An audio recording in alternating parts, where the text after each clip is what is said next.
বিসমিল্লাহির রহমানির রহিম। প্রিয় ভিউয়ার্স, পৃথিবীর বুকে অনেক ইসলামী নিদর্শন ছড়িয়ে ছিটিয়ে রয়েছে। আমাদের এই নিদর্শন সম্পর্কে একটু জানা দরকার। তারই আলোকে আজকে আলোচনা করব আল-আকসা মসজিদ মুসলিমদের কাছে কেন গুরুত্বপূর্ণ। মক্কা ও মদিনার পর জেরুজালেমের আল-আকসা মসজিদকে ইসলামের তৃতীয় গুরুত্বপূর্ণ ধর্মীয় স্থান হিসেবে বিবেচনা করা হয়। প্রতি বছর ফিলিস্তিন এবং পৃথিবীর বিভিন্ন দেশ থেকে হাজার হাজার মুসলিম আসেন এই মসজিদ প্রাঙ্গণে। মসজিদটি ফিলিস্তিন প্রতিরোধের প্রতীক হিসেবেও দেখা হয়। গত বছর গত কয়েক বছর ধরে আল-আকসা প্রাঙ্গণে ইসরায়েলি বাহিনী ও ফিলিস্তিনিদের মধ্যে সংঘর্ষ ও সহিংসতার ঘটনা ঘটেছে। কিন্তু এই এলাকাটি এত স্পর্শকাতর কেন? এর জন্য ফিরে তাকাতে হবে এর ইতিহাসের দিকে। আল-আকসা চত্বরে রয়েছে বেশ কয়েকটি স্থাপনা, যার কোনোটি মুসলমানের জন্য, কোনোটি ইহুদির জন্য, আবার কোনোটি খ্রিস্টানদের জন্য গুরুত্বপূর্ণ। আর সবগুলো স্থাপনার সঙ্গেই জড়িয়ে আছে তিনটি ধর্মের ইতিহাস, ঐতিহ্য। আল-আকসা কোথায় অবস্থিত? ১৪ হেক্টর এলাকা জুড়ে অবস্থিত আল-আকসা প্রাঙ্গণে রয়েছে আল-আকসা মসজিদ, যা কিবলি মসজিদ নামেও পরিচিত। এছাড়াও আছে সোনালী গম্বুজ বিশিষ্ট ডোম অব দ্য রক, যা জেরুজালেমের সবচেয়ে স্বীকৃত একটি ল্যান্ডমার্ক এবং এই দুটি পবিত্র হিসেবে বিবেচিত। পূর্বে জেরুজালেমের পাহাড় চূড়ায় অবস্থিত আল-আকসা মুসলিমদের কাছে হারাম আল শরীফ নামে পরিচিত এবং ইহুদিদের কাছে পরিচিত টেম্পল মাউন্ট হিসেবে। এখানে ১৫টি গেট ছিল, যেদিক দিয়ে ময়দানে প্রবেশ করত জেরুজালেমের ওল্ড সিটি থেকে আসা ধর্মানুরাগীরা। যদিও এই গেটের মাত্র ১০টি এখন ব্যবহৃত হয় এবং সেগুলো নিয়ন্ত্রণ করে ভারী অস্ত্রশস্ত্রে সজ্জিত ইসরায়েলি সেনা ও পুলিশ। আল-আকসা প্রথম ছোট একটি মসজিদ নির্মাণ করেন ইসলামের দ্বিতীয় খলিফা ওমর। পরে ৭০৫ খ্রিস্টাব্দে এখানে প্রথম বড় আকারের মসজিদ নির্মাণ করা হয়। দুদফা ভূমিকম্পে দুবার ধ্বংস হয়ে গেলে তা পরে পুনর্নির্মাণ করা হয়। কয়েকবার সংস্কার কাজও করা হয়। জেরুজালেমের ওল্ড সিটির দক্ষিণ পূর্ব কোণে অবস্থিত আল-আকসার ডোম অব দ্য রক শহর জুড়ে দৃশ্যমান। বাইরের দেয়াল সহ ১,৪৪,০০০ বর্গমিটারের এই সীমানায় রয়েছে মসজিদ, নামাজের ঘর, উঠান ও ধর্মীয় বিভিন্ন স্থাপনা।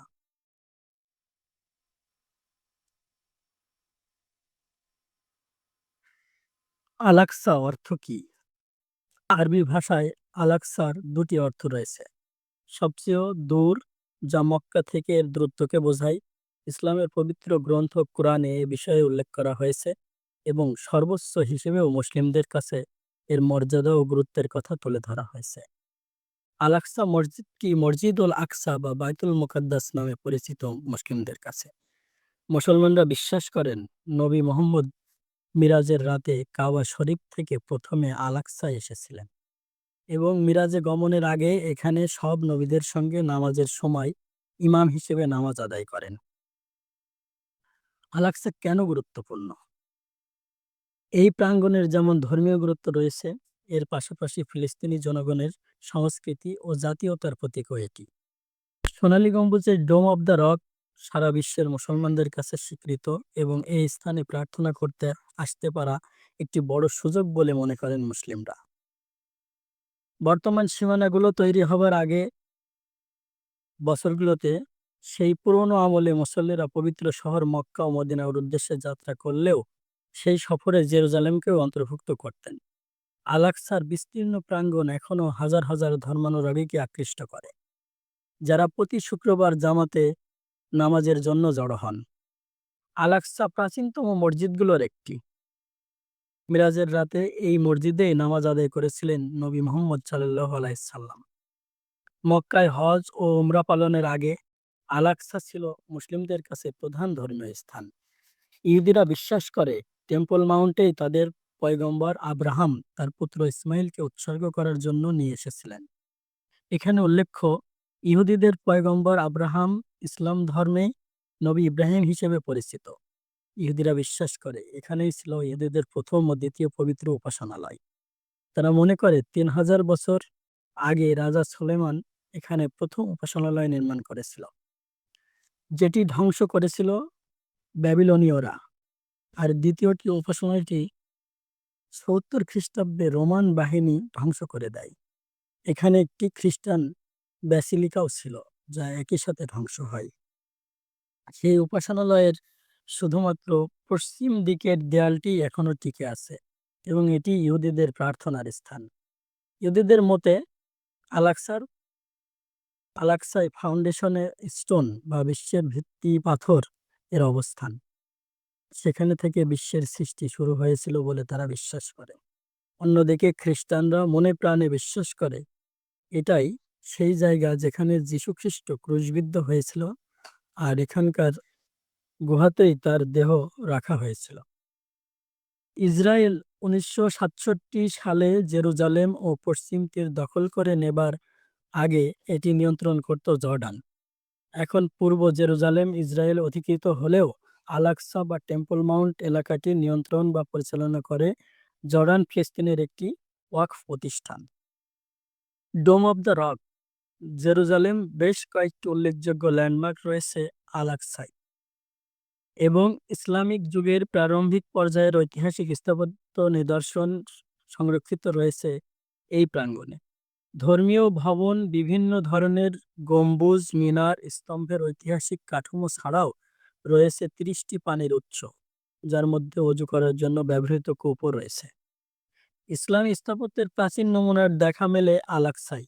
আল-আকসার দেয়ালের অভ্যন্তরে রয়েছে মিম্বার এবং মামলুক ও আইয়ুবী যুগের ঐতিহাসিক বিদ্যালয়ের নিদর্শনও আছে এখানে।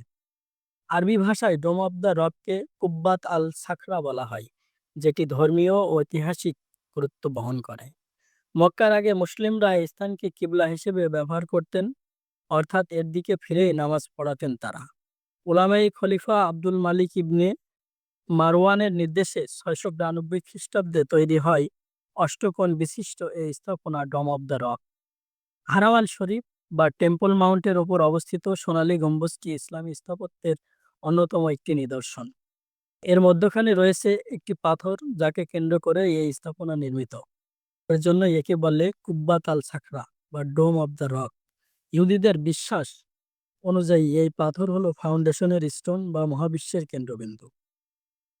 আর ইসলামী বিশ্বাস অনুযায়ী ডোম অব দ্য রকের ভেতরে রয়েছে সেই পাথর যেখান থেকে ইসলামের নবী মুহাম্মদ সাল্লাল্লাহু আলাইহি সাল্লাম মিরাজে গিয়েছিলেন, ঊর্ধ্বাকাশে গিয়েছিলেন বলে মুসলমানরা বিশ্বাস করেন।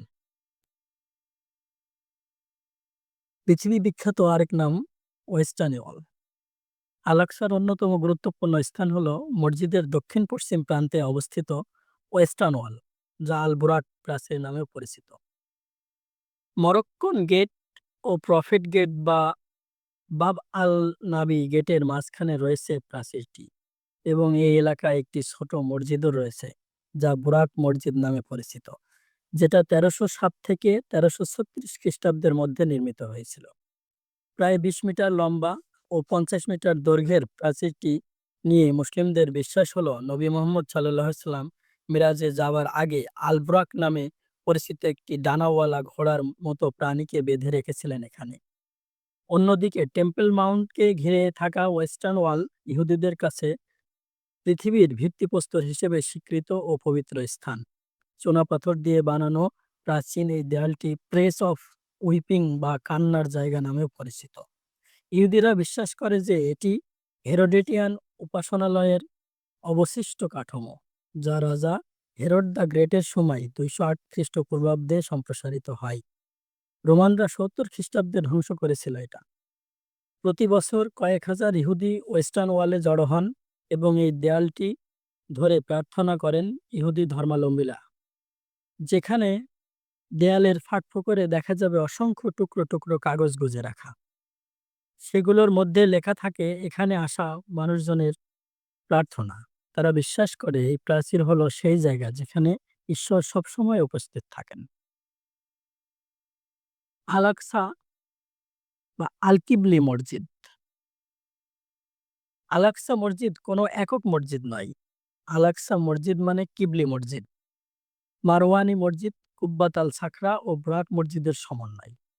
রূপালী গম্বুজ বিশিষ্ট আল কিবলি মসজিদটি আল-আকসার দক্ষিণ প্রাচীরের দিকে রয়েছে এবং এটি এই প্রাঙ্গণে মুসলমানদের নির্মিত প্রথম ভবন।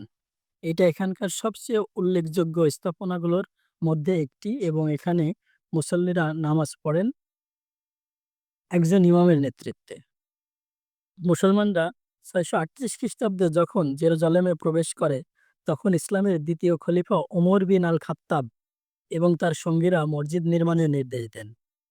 তখন কিন্তু এলাকাটি অবহেলিত ছিল। এটা প্রথমে একটা সাধারণ ভবন ছিল কাঠের গুঁড়ির ওপর ভিত্তি করে, যেটার কাঠামো নির্মাণ করা হয়েছিল। কিন্তু বর্তমানে মসজিদটির যে কাঠামো দেখা যায় তা প্রথম নির্মিত হয়েছিল উমাইয়া খলিফা আব্দুল মালিক ইবনে মারওয়ানের আমলে ৮ম শতাব্দীর শুরুতে। বেশ কয়েকবার ভূমিকম্পে ক্ষতিগ্রস্ত হয়েছে মসজিদটি, যা পরে পুনর্নির্মাণ করা হয়। কয়েকবার সংস্কার কাজও করা হয়।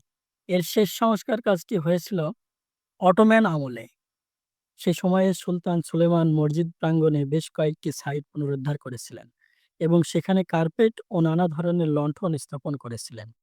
বর্তমানে আল কিবলি মসজিদের ৯টি প্রবেশপথ রয়েছে। পাথর ও মার্বেলযুক্ত স্তম্ভের কাঠামোর ওপর দাঁড়িয়ে আছে মসজিদটি। পাথরের স্তম্ভগুলো প্রাচীন ২০ শতকের গোড়ার দিকে যে সংস্কার কাজ হয়েছিল তখন মার্বেলগুলো যুক্ত করা হয়। ৮০ মিটার দৈর্ঘ্য ও ৫৫ মিটার প্রস্থের এই মসজিদটিতে প্রায় ৫,৫০০ মুসল্লি নামাজ আদায় করতে পারেন। ফিলিস্তিনিদের কাছে গুরুত্ব। ধর্মীয় আচার অনুষ্ঠান পালনের চেয়ে আল-আকসাকে সাংস্কৃতিক প্রাণকেন্দ্র মনে করেন ফিলিস্তিনিরা, যেখানে তারা জমায়েত হয়ে আনন্দ উদযাপন করতে পারেন বা শোক করতে পারেন। অনেক ফিলিস্তিনি ছোটবেলা থেকে মসজিদে নিয়মিত আসেন এবং তাদের কাছে আল-আকসা দেশের সবচেয়ে স্বীকৃত প্রতীক। রমজান মাসে অনেকেই মসজিদে আসেন রোজা ভাঙার জন্য এবং শুক্রবার এখানে নামাজ আদায় করেন। যদিও ইসরায়েলি বাহিনীর বিধিনিষেধের ওপর নির্ভর করে ফিলিস্তিনিদের আসা যাওয়া, মসজিদটির প্রতি ফিলিস্তিনিদের যে ভক্তি ও আনুগত্য সেটাকে হুমকি হিসেবে মনে করে ইহুদি ও কট্টরপন্থীরা, যারা এই জায়গায় থার্ড টেম্পল বা ইহুদিদের তৃতীয় উপাসনালয় তৈরি করতে চায়। ফিলিস্তিনিদের প্রথম জাদুঘর ইসলামিক মিউজিয়াম এখানে প্রতিষ্ঠিত হয়েছিল ১৯২৩ সালে, যেখানে বিরল প্রত্নতাত্ত্বিক ও শৈল্পিক নিদর্শন রয়েছে। এর পাশাপাশি রয়েছে কোরআনের পাণ্ডুলিপিও। সহিংসতার কেন্দ্র আল-আকসা কেন? আল-আকসা প্রাঙ্গণটি মুসলিম, ইহুদি ও খ্রিস্টান ৩ ধর্মের মানুষের কাছেই পবিত্র স্থান। যুগ যুগ ধরে এই এলাকা ঘিরেই চলছে বিবাদ। বলা যায় ঐতিহাসিকদের এটি বিবাদের ইস্যু। ইসরায়েলি সরকারের সাথে সমঝোতা অনুযায়ী নানা বিধিনিষেধ ও শর্ত পূরণের মাধ্যমে শুধুমাত্র মুসলিমরা আল-আকসা মসজিদ প্রাঙ্গণে ঢুকে প্রার্থনা করতে পারে।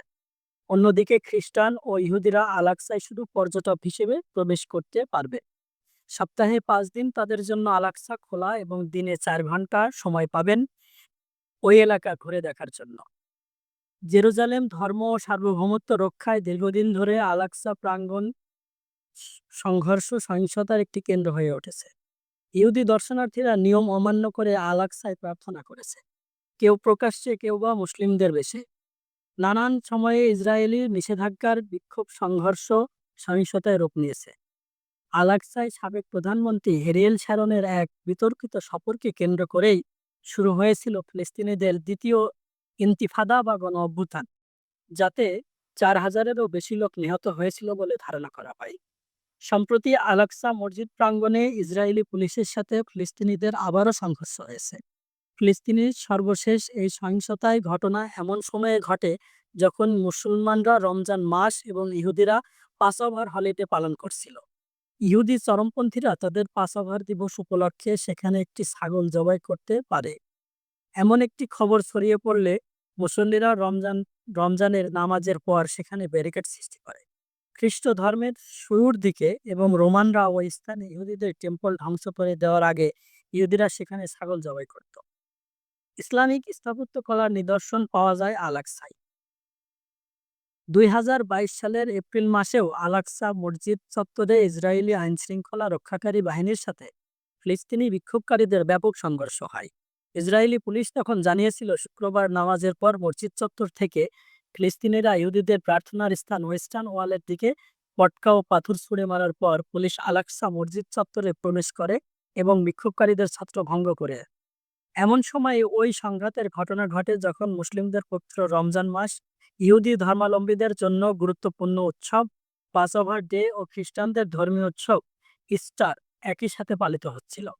৯ দিনব্যাপী চলা পাসওভার উৎসবের সময় আল-আকসা ইহুদিদের প্রবেশ অনেক বেড়ে যায়। এই সময় এমনিতেই আল-আকসা প্রাঙ্গণে এক ধরনের উত্তেজনা বিরাজ করে। এর আগে ২০২১ সালের মে মাসে আল-আকসা মসজিদ প্রাঙ্গণে সহিংসতার পর হামাস জেরুজালেমকে লক্ষ্য করে রকেট ছোড়ে এবং তার জের ধরে ইসরায়েলের সাথে সংঘাত শুরু হয়, যা ১১ দিন ধরে অব্যাহত থাকে। এই জায়গাটি এতই স্পর্শকাতর যে এখানে কোনো সহিংস ঘটনা শেষ পর্যন্ত আরও একটি ইন্তিফাদা ডেকে আনবে কিনা এমন নিশ্চয়তা কেউ দিতে পারেন না।